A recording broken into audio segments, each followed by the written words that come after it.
One nation one election జమిలి ఎన్నికలు నిర్వహించాలని Ramnath Kovind committee సిఫార్సు చేసింది. అసలు ఈ జమిలి ఎన్నికలు ఏంటి, దానివల్ల ప్రయోజనాలు ఏంటి, అదేవిధంగా దీని కారణంగా ఉండే ఛాలెంజెస్ ఏంటి ఒక్కసారి చూద్దాం. లోక్సభ ఎన్నికలతో పాటు రాష్ట్రాల అసెంబ్లీలకి ఎన్నికలు ఒకేసారి నిర్వహించాలి అనేదే వన్ నేషన్ వన్ ఎలక్షన్, ఒకే దేశం ఒకే ఎన్నికలు. బీజేపీ ఎన్నికల నినాదం కూడా మేనిఫెస్టోలో హామీ కూడా ఇచ్చింది.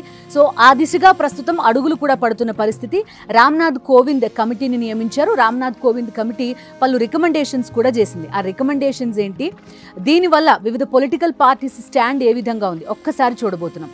సో జమిలి ఎన్నికలు అనేది కొత్త ఏం కాదు, మనకి గతంలో కూడా ఈ విధంగా జమిలి ఎన్నికలు జరిగాయి. 1967 వరకు దేశవ్యాప్తంగా ఒకేసారి ఎన్నికలు జరిగిన పరిస్థితి ఉంది.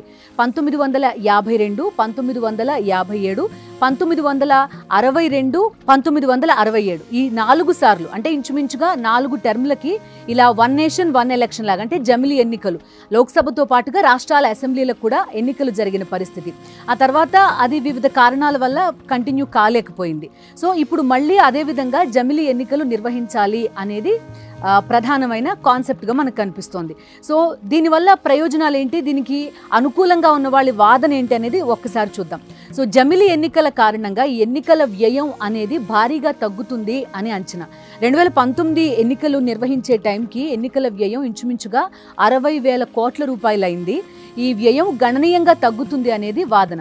దీంతో పాటుగా ఓటర్ టర్నౌట్ కూడా భారీగా పెరుగుతుంది. ఎందుకంటే ఒకేసారి ఓటేయాలి, అటు అసెంబ్లీకి ఎమ్మెల్యేలకి ఇటు ఎంపీకి కూడా ఒకేసారి ఓటు వేయాలి కాబట్టి టర్నౌట్ భారీగా పెరుగుతుంది. 5 ఏళ్లకు ఒక్కసారి పోలింగ్ కేంద్రానికి వెళ్ళి ఓటేయడం అనేది చాలామందికి అనుకూలంగా ఉంటుంది అనేది. దాంతోపాటుగా మరొక వాదన ఏంటంటే మనం భారీగా ప్రభుత్వ యంత్రాంగాన్ని వినియోగిస్తూ ఉంటాం ఈ ఎన్నికల ప్రక్రియకి. అదేవిధంగా ఎన్నికల హామీల టైంలో కోడ్ అమల్లో ఉంటే చాలా హామీలు అమలు చేయకపోవడం ఇలాంటిదంతా ఉంటుంది. సో ఇదంతా కూడా ఫుల్ స్టాప్ పడుతుంది. ఒక్కసారి కనుక 5 ఏళ్లకి ఎన్నికలు కంప్లీట్ అయిపోతే కనుక ఈ అభివృద్ధి కానీ లేకపోతే ఏమన్నా పాలసీ డెసిషన్స్ కానీ చాలా ఫాస్ట్గా పేస్ ఎక్కువ అవుతుంది అనేది దీనికి అనుకూలంగా ఉండే వాళ్ళ వాదన. అయితే ఇందులో ఛాలెంజెస్ ఏంటి, వన్ నేషన్ వన్ ఎలక్షన్ జరపాలంటే కనుక ఏం చేయాల్సి ఉంటుంది అది కూడా ఒక్కసారి చూద్దాం. దీనికి 5 ఆర్టికల్స్కి సంబంధించి రాజ్యాంగ సవరణ చేయాల్సి ఉంటుంది అని చెప్తున్నారు. భారత రాజ్యాంగంలో 5 ఆర్టికల్స్తో పాటు ప్రజా ప్రాతినిధ్య చట్టానికి కూడా సవరణలు చేయాల్సి ఉంటుంది అంటున్నారు. అదేవిధంగా ఈ one nation one election bill ఆమోదం పొందాలంటే పార్లమెంట్లో అబ్సల్యూట్ మెజారిటీ ఉండాలి, అంటే 2/3 మెజారిటీ తోటి ఈ బిల్ పాస్ అవ్వాలి. దాంతో పాటుగా 50% సగం రాష్ట్రాలు దీనికి రాటిఫై చేయాలి ఈ బిల్లుని, అప్పుడే ఇది పూర్తిగా బిల్గా పాస్ అయ్యే అవకాశం ఉంది. సో ఇది ఎంతవరకు సాధ్యం అనేది కూడా ఒక ప్రశ్న. పార్లమెంట్లో ఏదైతే ఎన్డీఏ కూటమి సభ్యులతోటి పార్టీలతోటి నెట్టుకొచ్చేసినా కూడా సగం రాష్ట్రాల అసెంబ్లీలు దీనికి ఆమోదం తెలుపుతాయా అనేది కూడా ఇందులో ఒక ఛాలెంజ్గా కనిపిస్తోంది. దీంతో పాటుగా ఇతరత్ర అంశాలు కూడా ఒక్కసారి చూద్దాం మనం. మరొక ఛాలెంజ్ ఏంటంటే ఇండియా అనేది చాలా డైవర్సిఫైడ్ కంట్రీ. ఇటువంటి చోట మనం ఎన్నికల యంత్రాంగం అంతటిని వినియోగించి ఒకేసారి ఎన్నికలు నిర్వహించడం సాధ్యమేనా అనేది కూడా ప్రశ్న.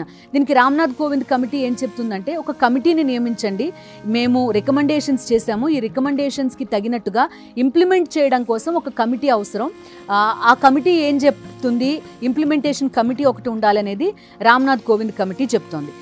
సో ఇంత డైవర్సిఫైడ్ కంట్రీస్లో దేశంలో ఇంత పెద్ద ఎత్తున ఎన్నికల యంత్రాంగాన్ని నియమించి ఒకేసారి ఎన్నికలు నిర్వహించడం సాధ్యమేనా అనేది ఒక ప్రశ్న.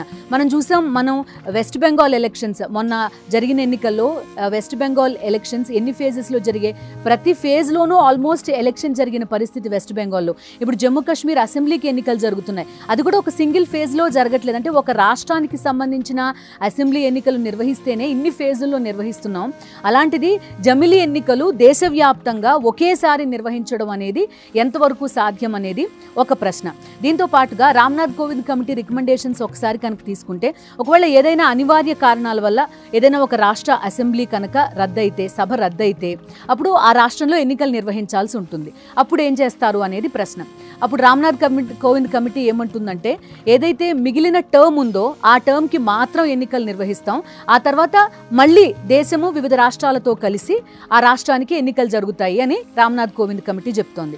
ఎగ్జాంపుల్ తీసుకుందాం. ఏదైనా ఒక రాష్ట్రం అసెంబ్లీ డిజాల్వ్ అయిపోయింది అనుకుందాం ఒక ఏడాది తర్వాత.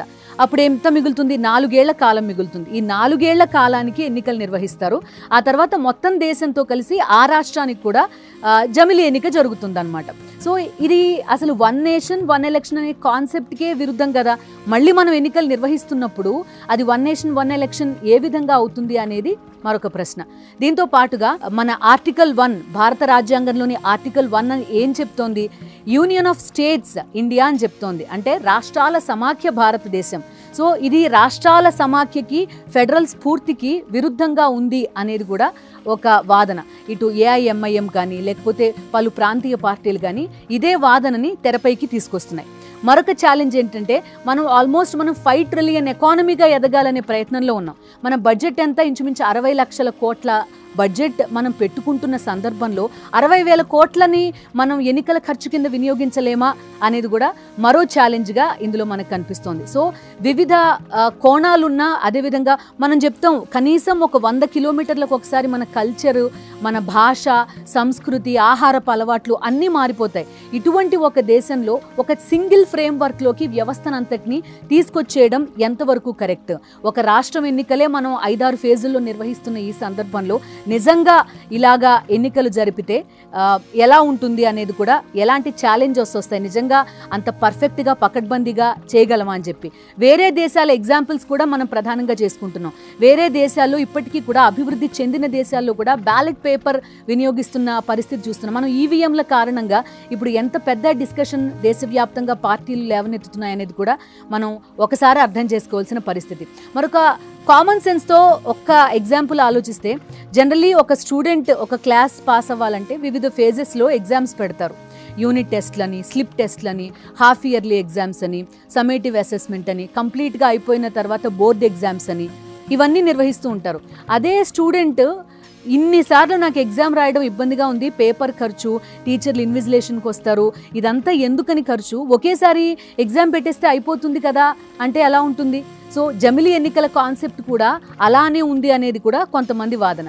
ఎందుకంటే మనం ఇంత పెద్ద బడ్జెట్ పెట్టుకుంటున్న ఈ సమయంలో పొలిటికల్ పార్టీస్కి ఇదంతా ఒక టెస్ట్ లాంటిది. సో మీరు కరెక్ట్, మనం జనరలీ స్టూడెంట్ని ఏం చూస్తాం, వీళ్ళు కరెక్ట్ ఫేజ్లో కరెక్ట్ పేస్లో వెళ్తున్నారా, యూనిట్ 1 నేర్చుకున్నారా, ఒక స్లిప్ టెస్ట్ పెడతారు.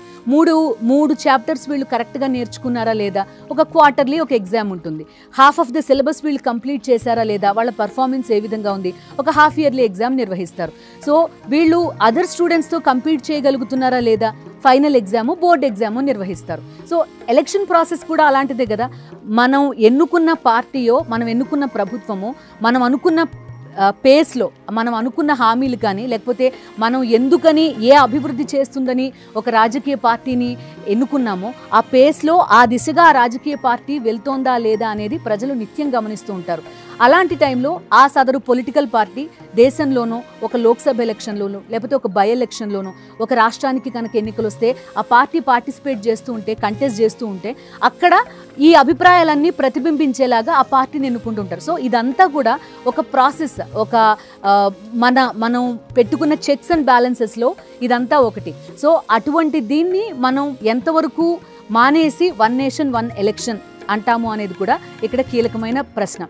ప్రాంతీయ పార్టీలు లేవనెత్తుతున్న ఇంకో అంశం ఏంటంటే ప్రధానంగా ఫెడరల్ స్ఫూర్తికి ఇది విరుద్ధం అని కూడా వాళ్ళు నేర్పుతున్న పరిస్థితి. సో పొలిటికల్ పార్టీస్ అన్నిటినీ కూడా మనం పక్కన పెట్టేద్దాం, పొలిటికల్ అజెండా ఏది లేకుండా చూద్దాం. ఒక కామన్ సెన్స్ పర్స్పెక్టివ్తో, లేకపోతే ఒక న్యూట్రల్ పర్స్పెక్టివ్తో ఆలోచిస్తే జమిలీ ఎన్నికలు అనేది కరెక్ట్ కాన్సెప్ట్ అవునా కాదా, ఇప్పుడున్న రికమెండేషన్స్ కరెక్ట్గా ఉన్నాయా లేదా, రాజకీయ పార్టీల స్టాండ్ ఏ విధంగా ఉంది, మీ అభిప్రాయం ఏంటి? జమిలీ ఎన్నికలు నిర్వహిస్తే మీరు ఇంకా ఎలాంటి సూచనలు చేస్తారు?